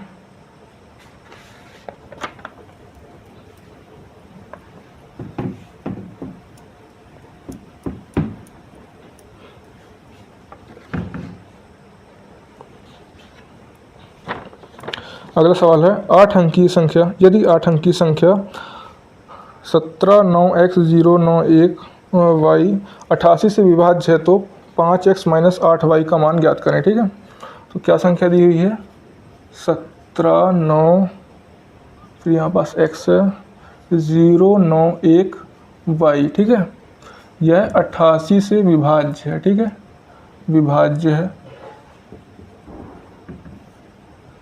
तो हमको क्या निकालना है, 5x - 8y की वैल्यू ये हमको फाइंड करनी है। तो पहले x और y की निकाल लेते हैं। ठीक है, तो x और y की वैल्यू कैसे आएगी, चूँकि ये संख्या, ये जो पूरी संख्या है ये 88 से विभाज्य है, यानी ये संख्या आपकी 2 से कट जाएगी, ये संख्या आपकी 11 से कट जाएगी, ये संख्या आपकी 11 से कट जाएगी, ये संख्या आपकी 4 से भी कट जाएगी, ठीक है। तो 2 से कटने का नियम क्या है कि y की जगह सम संख्या आएगी। 11 से कटने का नियम क्या है कि इन दोनों के विपरीत स्थानों का जो योग है वो या तो 11 हो या तो 0 हो, ठीक है। मतलब उन दोनों का जोड़ घटाना जो भी करें आप, वो या तो 11 आए या तो 0 आए, ठीक है। और 4 से विभाज्यता के नियम क्या होते हैं कि लास्ट की जो 2 संख्याएं हैं वह 4 से विभाज्य हो, ठीक है। तो पहले 2 से करने के लिए सम संख्या होनी चाहिए, फिर 11 से विभाज्य का देख लेते हैं। तो इन दोनों का प्लस करेंगे, 1 + 2 प्लस ये, ठीक है। विषम स्थानों को और सम स्थानों को आपस में जोड़ लेंगे। तो 9 और 1 10 और 0 और 1 11, ठीक है। 11 अब या तो आप प्लस करिए या माइनस करिए, ठीक है। 7 + x इन दोनों को आपस में जोड़ना ही है। 7 + x + 9 + y, ठीक है, +9 + y। तो 11 के साथ प्लस करें या माइनस करें, 9 7 16 आ जाएगा आपका, ठीक है। 16 + x + y। अब इसमें या तो प्लस करें या तो माइनस करें, तो आपकी जो वैल्यू होगी या तो 0 आनी चाहिए या फिर 11 से विभाज्य होनी चाहिए, तभी वह संख्या 11 से कटेगी। ये 11 से विभाज्यता का नियम होता है। तो प्लस माइनस करने पर चूँकि यहाँ पास 16 है तो अब ऐसी कोई संख्या तो होगी नहीं जो इसको 0 कर दे, क्योंकि यहाँ पास तो 11 ही है। अगर माइनस करेंगे तो माइनस में संख्या आएगी, तो माइनस तो होगा नहीं, तो प्लस ही होगा। मतलब इसको 0 नहीं बना सकते आप, इसको आपको 11 ही बनाना पड़ेगा, ठीक है, क्योंकि माइनस आ ही नहीं सकता है। तो अब 11 से इसको माइनस कर लेते हैं, तो यहाँ पास आपका आया 5 + x + y। इसकी जो वैल्यू है वह 11 के बराबर होनी चाहिए, क्योंकि 0 हो ही नहीं सकती है। तो x + y बराबर कितना आया, 6। तो x + y की जो वैल्यू है वह 6 होनी चाहिए, ठीक है। ये एक समीकरण आपको मिल गया है कि x की जो वैल्यू होगी x + y की वो 6 होगी। अब या तो यहाँ पास आप मतलब ऐसी संख्या रख सकते हैं जिनका योग 6 आया है। तो x की जगह आप क्या रख सकते हैं, 2 रख सकते हैं, या तो चूँकि आपको यह भी ध्यान रखना है कि यहाँ पास सम संख्याएँ होंगी, ठीक है। तो सम संख्याएँ कौन कौन सी हो सकती हैं, 2 हो सकती है, 4 हो सकती है, 6 हो सकती है, 8 हो सकती है, बस इतनी हो सकती है। लेकिन इसमें 8 नहीं रख सकते हैं क्योंकि योग 6 आना चाहिए। अगर एक 8 ही रख देंगे तो 6 कैसे आएगा। फिर 6 भी नहीं रख सकते क्योंकि योग 6 आना चाहिए। अब 2 और 4 रख सकते हैं, ठीक है। तो 2 और 4 में अगर y की जगह आप 4 रखते हैं तो 4 से कटने का भी नियम है। तो 4 से 14 कटता नहीं है, क्योंकि अगर 4 से कटे इसका मतलब है कि लास्ट की जो 2 डिजिट है वो 4 से पूरी तरह कटेगी, तभी संख्या 4 से कटेगी। तो ये 4 से नहीं कटता, मतलब संख्या 4 से कटेगी नहीं, यानी यहाँ पास 4 नहीं रख सकते। तो y की वैल्यू आपकी 2 आएगी। तो जब y की वैल्यू आप सिर्फ 2 रख सकते हैं तो x की वैल्यू 4 रखनी पड़ेगी, तो x की वैल्यू 4 आएगी। जब x और y की आपकी वैल्यू आ गई तो आपको इसको इस समीकरण में रख के और मान निकालना है, ठीक है। तो 5 गुणे x की वैल्यू क्या आई, 4 माइनस 8 गुणे y की वैल्यू 2 आई, ठीक है। तो 5 चौको 20 माइनस 8 दूनी 16 बराबर 4, ठीक है। ये आपका आंसर आ गया। तो जो 5x - 8y का आपको मान निकालना था वह 4 आया है, ठीक है। अब अगला सवाल,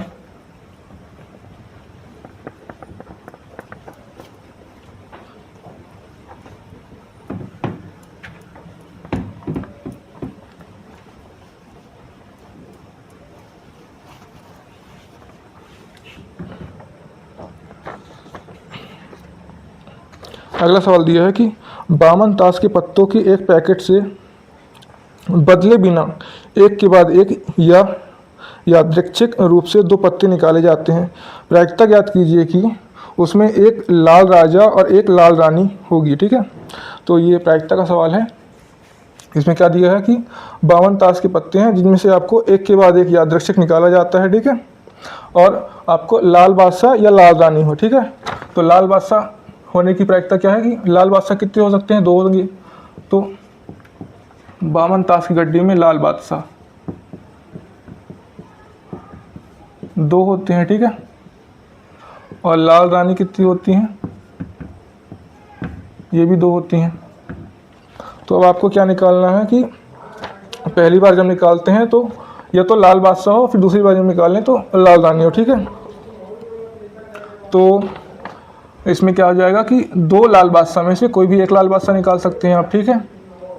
और 2 लाल रानियों में से कोई भी एक लाल रानी निकाल सकते हैं।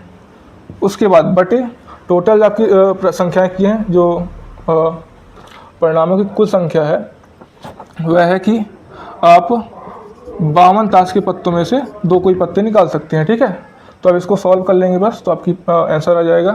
तो 2C1 को सॉल्व करेंगे तो कितना आएगा, 2 गुणे 2 फिर बटे 52 सॉल्व करेंगे तो 52 गुणे 51 बटे ये 2 गुणे 2, क्योंकि यहाँ पास एक ही होता है इसलिए नहीं की, यहाँ पास 2 आ रहा है इसलिए 2 गुणे 2 की, 2 गुणे 1 की है, ठीक है, 1 है ये, 2 गुणे 1 करिए। अब इसको पक्षांतर कर देंगे ऊपर, ठीक है, मतलब सॉरी ऊपर ले जाएंगे, ये बटे में है। तो ये आया आपका 2 गुणे 2 गुणे 2 बटे 52 गुणे 51, ठीक है। अब इसको काटेंगे 2 से, तो 26 दूनी 52, फिर 2 से काटेंगे तो 13 दूनी 26। तो अब आपका आया ये 2 बटे 13 से गुणा करेंगे तो 13 एक कम 13 की 3 हासिल आई 1, 13 पन्ना 65 3, 13 पन्ना 65 13 कम 13 3 हासिल आई 13 पन्ना 65 1 66, ठीक है। तो ये आपका आ गया प्रायिकता 2 बटे 663, ये आपकी प्रायिकता आई। आप अगर 52 ताश के पत्तों में से पहली बार यादृच्छिक रूप से एक लाल बादशाह हो और दूसरी बार आपका लाल रानी निकले, इसकी प्रायिकता, ठीक है। अगला सवाल है, अगला सवाल क्या है कि 0 1 2 3 4 और 5 के द्वारा बिना किसी अंक की पुनरावृत्ति किए कितनी 3 अंकों की सम संख्याएं बनाई जा सकती हैं, ठीक है। तो आपको क्या दिया है कि 0 1 2 3 4 और 5 ये दिया है, ठीक है। अब इनमें से इन संख्याओं का प्रयोग करके 3 अंकों की आपको कितनी सम संख्याएं बनानी है, ठीक है। सम संख्या बतानी है कि इन संख्याओं का प्रयोग करके कितनी सम संख्याएं बनाई जा सकती हैं 3 अंकों की, ठीक है। तो सम संख्या के लिए यहाँ पास इकाई स्थान पर या तो 0 आ सकता है, या तो 2 आ सकता है, या तो 4 आ सकता है, उसके बाद बाकी दिया नहीं। इन 6 में से ये 3 संख्याएं ही आ सकती हैं अगर आपको सम बनानी है तो, ठीक है। तो ये एक बड़ा ही अच्छा सवाल है। इसमें आपको ये ध्यान रखना है कि चूँकि 0 दिया हुआ है इसलिए आपको पहले 0 रखकर इकाई के स्थान पर 0 रख के उसके बाद कितनी संख्याएं बनाई जा सकती हैं पहले ये निकाल लेंगे, उसके बाद 2 और 4 रखकर हम निकाल लेंगे कि कितनी संख्याएं बनाई जा सकती है। फिर दोनों को प्लस कर लेंगे तो आपको टोटल मिल जाएगा कि 0 2 और 4 मतलब इन सबको मिलाकर कितनी सम संख्याएं बनाई जा सकती हैं, ठीक है। तो 0 के लिए निकालते हैं। 0 के लिए अगर 0 इकाई स्थान पर है तब तो 0 अगर इकाई स्थान पर रख देते हैं तो ये इकाई की वैल्यू तो इधर फिक्स हो जाएगी, ठीक है। मतलब 0 एक ही तरह से रख सकते हैं यहाँ पास। अब जो दहाई का स्थान है, दहाई के स्थान पर कितनी संख्याएं बचती हैं, 5 संख्याएं बचती हैं। हमने 0 रख लिया है, अब 1 2 3 और 4 और ये 5 संख्याएं बची हैं। तो 5 संख्याओं को हम 5 तरह से यहाँ पास रख सकते हैं दहाई के स्थान पर, ठीक है। फिर जब 5 संख्याएं यहाँ पास रख देंगे तो सैकड़े के स्थान पर हम कितनी संख्या रख सकते हैं, 4 तरह से रख सकते हैं, क्योंकि 0 तो हमने रख दिया। अब यहाँ पास कोई एक संख्या फिक्स हो गई तो ये 2 संख्याएं तो इनमें से हट गई। अब टोटल 4 संख्याएं ऐसी बची हैं जिनको आपको इनमें से 4 तरह से रख सकते हैं, ठीक है। अब इनका इंटू कर देंगे तो 5 चौको 20 ऐसी संख्याएं बनेंगी, ऐसी सम संख्याएं बनेंगी जिनके इकाई स्थान पर 0 होगा इन 6 संख्याओं में से प्रयोग करके, ठीक है। तो ये हो गया 0 के लिए। अब यहीं पास हम कर लेते हैं 2 और 4 के लिए, ठीक है।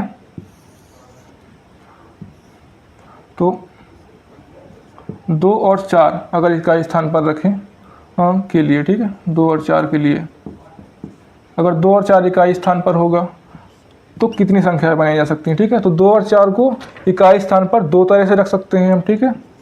उसके बाद अगर 2 और 4 को रख देंगे तो चूंकि आपको ये रखना है कि अब 2 और 4 लिए हैं तो बाकी आपकी संख्याओं में से 0 भी बचा है, तो जो सैकड़ा का स्थान होगा उसमें आपको 0 नहीं रखना है, क्योंकि अगर 0 रख देंगे तो 3 अंकों की संख्या नहीं बनेगी। तो यहाँ पास जो सैकड़ा का है एक यहाँ पास रख दिए और एक 0 यहाँ पास रख नहीं सकते, तो जो सैकड़ा है वह 4 तरह से रख सकते हैं हम, ठीक है। तो 1 और 1 2 संख्याएं हमने यहाँ पास रख दी। तो अब जो यहाँ पास बची हैं टोटल 4 संख्याएं बची हैं 6 में से, तो 4 तरह से हम यहाँ पास भी दहाई के स्थान पर संख्याओं को रख सकते हैं। तो इनका जब इंटू करेंगे तो यह आएगा 4 चौको 16 दूनी 32। तो इकाई के स्थान पर 2 और 4 अगर हम रखते हैं तो इन संख्याओं को मिलाकर टोटल हम 32 ऐसी संख्याएं बना सकते हैं जो 3 अंकों की होगी और सम होगी, ठीक है। तो हमको क्या निकालना था, हमको इन 6 संख्याओं का प्रयोग करके कितनी 3 अंकों की सम संख्या बनाई जा सकती हैं ये बताना था।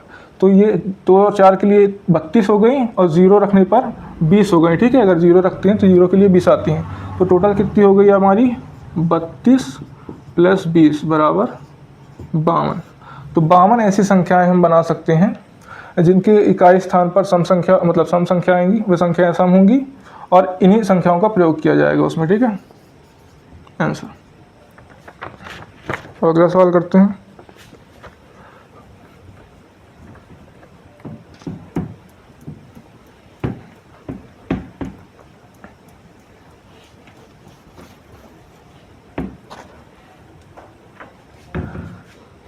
ये हमारे आज के सेशन और आज की शिफ्ट का आखिरी सवाल है।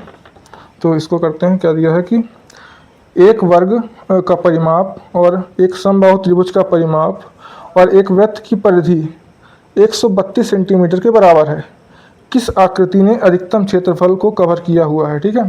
तो आपको क्या बताना है कि इसमें दिया है आपको कि एक वर्ग की परिमाप, ठीक है, वर्ग की परिमाप और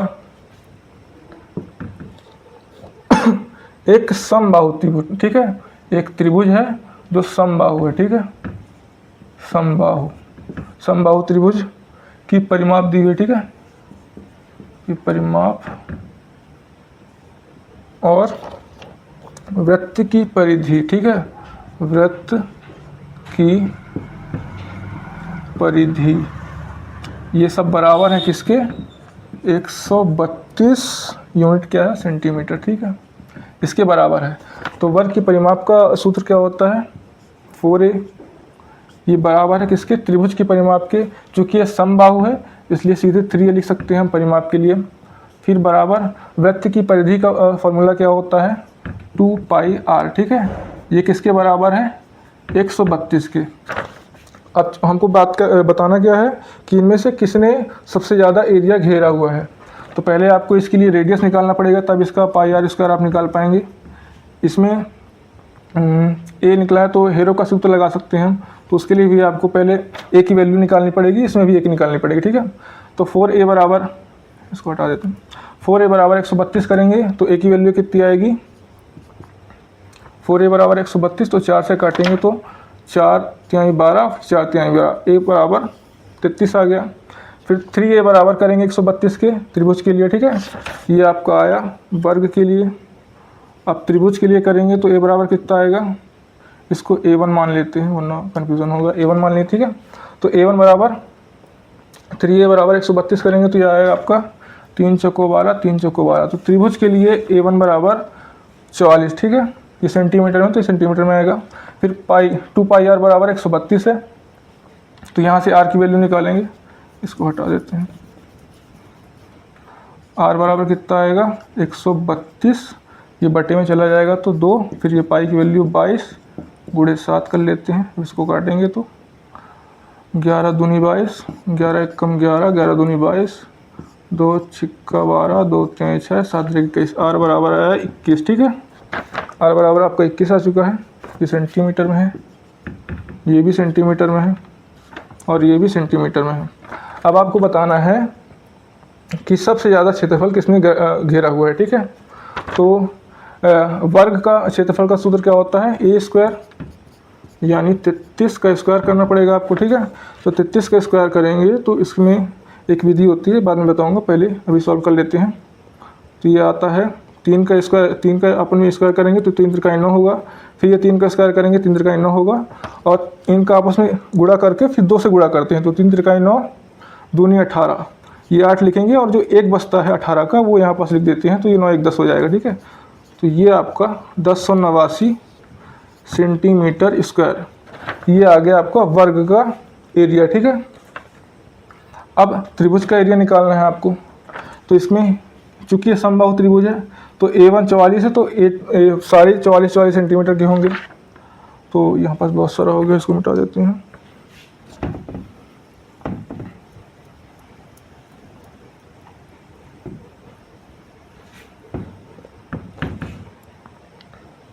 बस आप ये याद रखिएगा कि जो वृत्त के लिए r बराबर 21 सेंटीमीटर आया है, ठीक है। अब यहाँ पास इसका एरिया निकाल लेते हैं समबाहु त्रिभुज का।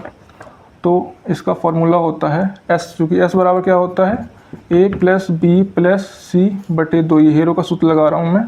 तो 44 प्लस 44 प्लस 44 बटे 2, तो ये आपका आएगा 4 3 12 की 2 हासिल 1, 4 3 12 वही हो जाएगा 132 बटे 2, ये आपका 66 आ जाएगा। s की वैल्यू आएगी। अब जब 66 s की वैल्यू आएगी तो हेरो का सूत्र क्या होता है s into S minus A, S minus B, S minus C, ठीक है। ये होगा 66, फिर 66 सब में ए, चूँकि ए बी सी सब की वैल्यू, चूँकि समबाहु त्रिभुज है तो सबकी वैल्यू बराबर यानी 44 ही होगी। तो सीधे डायरेक्ट लिख देते हैं एस माइनस 66 माइनस 44। ऐसे ही सब में करेंगे तो यहाँ पास 22 आएगा, फिर 22 आएगा, गुणे में है ये 22, ठीक है। तो जब अंडर रूट सॉल्व करेंगे तो ये 66 को लिख सकते हैं हम क्या 3 गुणे 22, फिर गुणे यहाँ पास से 22 आएगा, फिर गुणे ये 22, फिर ये गुणे ये 22, ठीक है। इसको मिटा देते हैं। तो यहाँ से क्या अंडर रूट सॉल्व करेंगे तो ये 22 बाहर आ जाएगा, तो 22 गुणे 22, ठीक है। 2 22 बाहर निकलेंगे, अंडर रूट 3 रहेगा। अब ये फिर वापस सेम गुणा करना है, तो 2 दूनी 4, 2 दूनी 4, ठीक है। ऐसे किए, फिर 2 दूनी 4 दूनी 8, चूँकि यहाँ पर सिर्फ 8 है, कुछ नहीं बचा इसलिए हासिल कुछ नहीं लेंगे, तो ये 488, ठीक है। और ये अंडर रूट भी याद रखना, अंडर रूट 3, ये सेंटीमीटर, चूँकि क्षेत्रफल है तो स्क्वायर में आएगा, तो 488 सेंटीमीटर स्क्वायर, ये आ गया आपका समबाहु त्रिभुज का क्षेत्रफल, ठीक है। तो ये आया था आपका वर्ग का क्षेत्रफल, ये आया आपका समबाहु त्रिभुज का क्षेत्रफल। अब हमको निकालना है वृत्त का क्षेत्रफल, ठीक है। तो अभी तक में अगर देखेंगे हम तो वर्ग का क्षेत्रफल ज़्यादा है, ठीक है। तो त्रिभुज का क्षेत्रफल तो कम निकल गया। अब कंपेयर करते हैं वर्ग और वृत्त के क्षेत्रफल से, ठीक है। तो वृत्त के क्षेत्रफल के लिए 21 सेंटीमीटर इसकी त्रिज्या दी है, तो क्षेत्रफल का सूत्र होता है पाई आर स्क्वायर, यानी 22/7 गुणे 21 गुणे 21, ठीक है। इसको काट देंगे, 7 3 21 हो गया। अब गुणा करेंगे 3 दूनी 6, 3 दूनी 6 गुणे 21, 21 सिक्का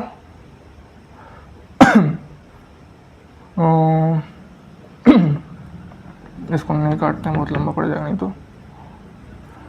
इसको 7 गुणे 3 ही रहने देते, पहले 7 से गुणा कर लेते हैं। 7 6 42 की 2 हासिल आई 4, 7 6 42 4 46, फिर गुणे 3, 3 दूनी 6, 6 4 18 की 8 हासिल 1, 3 चौको 12,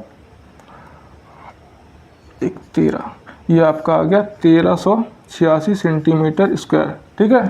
तो त्रिभुज और वर्ग के क्षेत्रफल में वर्ग का क्षेत्रफल ज़्यादा आया था, और त्रिभुज और वर्ग के क्षेत्रफल और वृत्त के क्षेत्रफल में इसका क्षेत्रफल 1386 सेंटीमीटर ज़्यादा आया है। तो ओवरऑल जो क्या पूछा था प्रश्न में कि अधिकतम क्षेत्रफल कवर किया हुआ आकृति कौन सी है, ठीक है। तो ये है वृत्त, ठीक है। जो वृत्त का क्षेत्रफल है वह सबसे अधिकतम आया है, ठीक है। इसलिए आपका आंसर होगा वृत्त। चूँकि ये सवाल बहुत ही बड़ा हो गया है, पर अगर आप करेंगे तो करने में आपको आसानी और जल्दी से आपको अनुमान लग जाएगा कि किसका क्षेत्रफल ज़्यादा आ रहा है, तो आपको इतना सॉल्व करने की जरूरत नहीं है। जैसे ही आप गुणा करेंगे तो गुणे में आपको दिखने लगेगा कि इसका मान ज़्यादा आएगा, इसका कम है, और उसका तो बहुत ही कम था, ठीक है।